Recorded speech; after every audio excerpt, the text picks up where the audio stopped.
Dear student, welcome to my YouTube channel. मेरे YouTube channel पर आपका बहुत बहुत स्वागत है।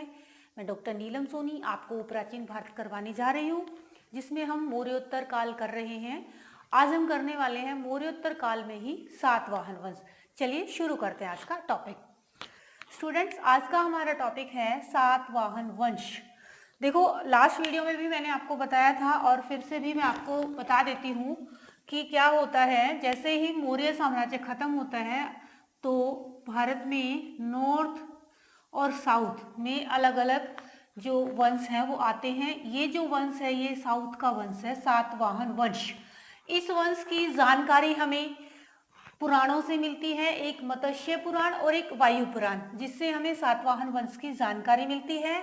और सातवाहन वंश जो है वो महाराष्ट्र यानी मैप के अकॉर्डिंग, अगर ये इंडिया का मैप समझते हैं तो महाराष्ट्र और आंध्र प्रदेश, कहने का मतलब साउथ में जो एरिया है वहां पे ये सातवाहन वंश स्थापित होता है। सिम्मुक जो कि सातवाहन वंश की स्थापना करता है 60 BCE में सातवाहन वंश की स्थापना होती है। और इस वंश की जो राजधानी है वो प्रतिष्ठान इसकी राजधानी है। इसे सातवाहन वंश भी बोलते हैं। इसके अलावा आंध्र सातवाहन भी इसे बोला जाता है। इस वंश को, वंश की स्थापना शिमु के द्वारा 60 BCE में। और ये जो सातवाहन वंश है ये 60 BCE से लेकर 255 CE तक चलने वाला है। फर्स्ट राजा जो है वो रहने वाला है सिमुक, जिसका टाइम पीरियड रहेगा 60 BCE से लेकर 37 BCE।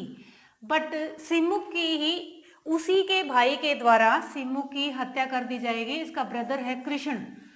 हत्या क्यों कर दी जाएगी? क्योंकि कहते हैं कि सिमुक जो है वो ज्यादा ही निर्दयी या कठोर या क्रूर हो गया था, जिसकी वजह से इसके भाई कृष्ण ने इसकी हत्या कर दी। और 37 BCE में कृष्ण जो है वो सातवाहन वंश का राजा बनता है और वो 20 BCE तक रहता है। इसके बाद सेकंड राजा आता है, ये राजा नंबर 1 है, वैसे ये 2 है बट इसका ज्यादा हिस्ट्री में जिक्र नहीं है, इसलिए नंबर 2 राजा इसी को बोला जाता है, सातकर्णी को। सातकर्णी जो कि सिमुक का पुत्र रहेगा। सातकर्णी ये प्रथम राजा है जिसने अपने नाम की उपाधि सातकर्णी रखी। इसके बाद जितने भी राजा हम सातवाहन वंश में पढ़ेंगे सभी के सभी सातकर्णी नामक उपाधि को धारण करेंगे। इसका टाइम पीरियड रहेगा 20 BCE। ये एक नोट करने वाली बात है कि ये BCE से लेकर यहाँ तक हम जो समय पढ़ रहे थे वो बिफोर कॉमन एरा पढ़ रहे थे, लेकिन सातकर्णी के टाइम बिफोर कॉमन एरा से होते होते कॉमन एरा तक भी पहुंचा जाएगा। ये 2nd CE तक इसका राजकाज रहेगा और इसने सातकर्णी की उपाधि की। और यही जो राजा है सातकर्णी ये वास्तविक राजा कहलाता है। देखो, स्थापना तो सिमुक करता है बट वास्तविक राजा सातकर्णी कहलाता है। ये सातकर्णी की जो भी जानकारी है हमें, इसी की वाइफ है नागनिका। नागनिका ने एक अभिलेख लिखवाया था, नाना घाट अभिलेख। नाना घाट अभिलेख से हमें सातकर्णी की जानकारी प्राप्त होती है। इसने सातकर्णी के अलावा और भी कुछ उपाधियां धारण की थी, जैसे 1 नंबर उपाधि है इसकी दक्षिणापथपति, यानी दक्षिणी एरिया का यानी इस एरिया का पथपति या राजा। अप्रतिहत चक्र इसकी दूसरी उपाधि है। और सिमुक वंश का धन भी सातकर्णी को बोला गया है। और जो नागनिका का जो नाना घाट अभिलेख है उससे ये जानकारी भी मिलती है कि सातकर्णी ने 2 अश्वमेध और 1 राजसूय यज्ञ करवाया था। इसके बाद अलग अलग कुछ राजा आते हैं, जैसे कि सातकर्णी सेकंड या आपिलक, और भी कुछ राजा आते हैं जिनका हिस्ट्री में ज्यादा जिक्र नहीं है। इसके बाद हम सीधा करने जा रहे हैं 70वें नंबर पे जो राजा है, राजा हाल। हाल जो है वो 70वें नंबर पे है। इसका हिस्ट्री में बस यही जिक्र है कि ये बहुत बड़ा कवि और विद्वान था। इसके टाइम पीरियड में यानी हाल के टाइम पीरियड में सातवाहन वंश में साहित्यिक प्रगति होती है। इसी के टाइम पीरियड में कथा सप्तशती या सतसई, जिसके नाम से प्रतीक होता है कि 700 श्लोक वाली जो कथा है वो लिखी गई थी। और इसके अलावा वृत्त कथा लिखी गई थी। वृत्त कथा गुणाढ्य नामक लेखक ने लिखी थी और वो गुणाढ्य जो है वो हाल का समकालीन था, इस राजा का समकालीन था। इसके बाद राजा और भी आते हैं लेकिन उनका जिक्र नहीं, अब सीधा राजा आएगा। सबसे इंपॉर्टेंट राजा जो है वो आने वाला है जिसका नाम है गौतमीपुत्र सातकर्णी। वैसे ये सीक्वेंस वाइज करें तो ये 23वां राजा कहलाएगा, गौतमीपुत्र सातकर्णी। इसका टाइम पीरियड रहेगा 106 से 130। अब देखो BCE खत्म हो गया है, अब CE की बात चल रही है।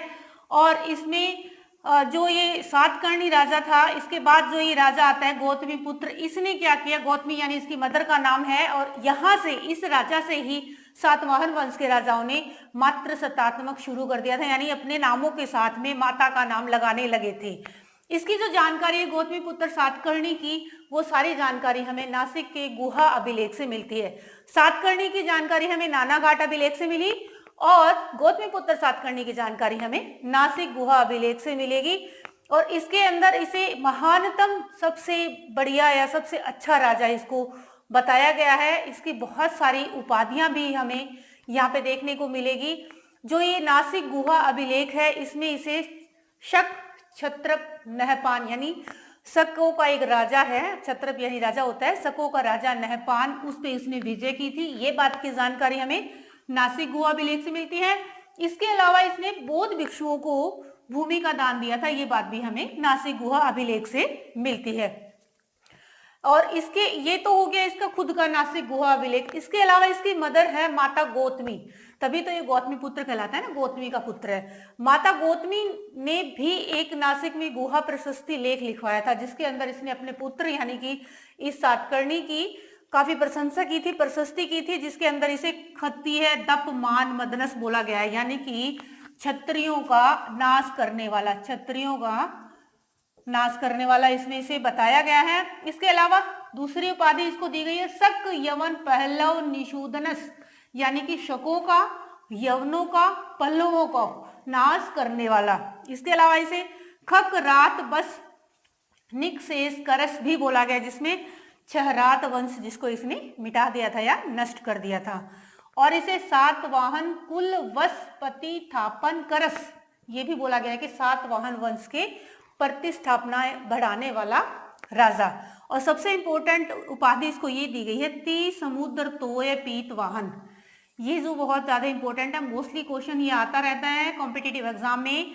ती समुद्र तोय पीत वाहन, ये किस राजा को उपाधि या किस राजा के लिए बोला गया, तो ये बात गौतमीपुत्र सातकर्णी के लिए बोला गया। इसका मतलब क्या है कि इसके जो घोड़े थे ना वो 3 समुद्रों का पानी पीते थे। कहने का मतलब है कि इसका ईस्ट साइड यानी पश्चिमी सागर, वेस्ट साइड यानी बंगाल की खाड़ी या बंगाल का सागर भी कह सकते हो, बंगाल खाड़ी, और हिंद सागर, इन तीनों जगहों पे इसका गौतमीपुत्र सातकर्णी का राज था। तो कहते हैं कि इसके जो घोड़े हैं वो तीनों जगहों का पानी पीते थे, हिंद सागर का भी, बंगाल सागर का भी, पश्चिमी सागर का। इसके बाद नेक्स्ट राजा आता है विशिष्टिपुत्र पुलमावी। अब ये बात ध्यान रखना है, गौतमी पुत्र के बाद जो भी राजा आ रहा है वो सभी अपनी मदर का नाम ऐड करेंगे। तो ये है विशिष्टिपुत्र पुलमावी, जिसका टाइम पीरियड रहेगा 130 से लेकर 159। देखो टाइम बढ़ता जाएगा क्योंकि हम बी को हटा रहे हैं, CE कर रहे हैं केवल, कॉमन एरा।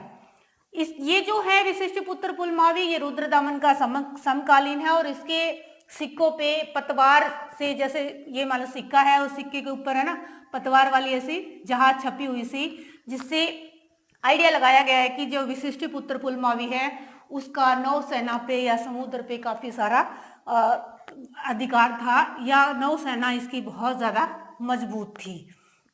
और दूसरी बात यह है कि विशिष्टिपुत्र पुलमावी का रुद्रदमन की पुत्री के साथ विवाह होता है, क्योंकि रुद्रदमन राजा जो है वो शकों का राजा है और ये सातवाहन है। शक और सातवाहन का मोस्टली टाइम पे युद्ध रहता है, तो विशिष्टिपुत्र पुलमावी ने रुद्रदमन की पुत्री से विवाह कर लिया था। बट इस पुत्री के साथ विवाह करने के बावजूद भी शक और सातवाहनों में आपसी कलह चलती रही, और 2 बार जो है ये रुद्रदमन या शक राजा से ये विशिष्टिपुत्र पुलमावी हार जाता है। ये जानकारी हमें रुद्रदमन के ही गिरनार नामक अभिलेख से मिलती है। इसके बाद का राजा आता है शिवश्री सातकर्णी, फिर आता है शिव स्कंद सातकर्णी, फिर आता है यज्ञश्री सातकर्णी, और लास्ट राजा रहेगा पुलमावी थर्ड। इस राजा के बाद जो है वो सातवाहन वंश खत्म हो गया था, बिल्कुल अलग डेड हो गया था, नष्ट हो गया था, सातवाहन वंश का खात्मा हो गया था। क्यों? क्योंकि अलग अलग लोगों ने छोटे छोटे अलग अलग अपने राज्य, स्वतंत्र राज्य स्थापित कर लिए थे और इस तरीके से ये सातवाहन वंश खत्म हो जाता है। ये है सातवाहन वंश। अब आती है बात कि इस वंश, कोई भी वंश है वो कुछ ना कुछ तो देकर जाता है, कुछ उसकी खास विशेषताएं, कुछ योग्यताएं होती है, वो हम करते हैं। ये सातवाहन वंश का हमने ये बनाया है। इसके एरियाज हैं साउथ में नीचे की तरफ।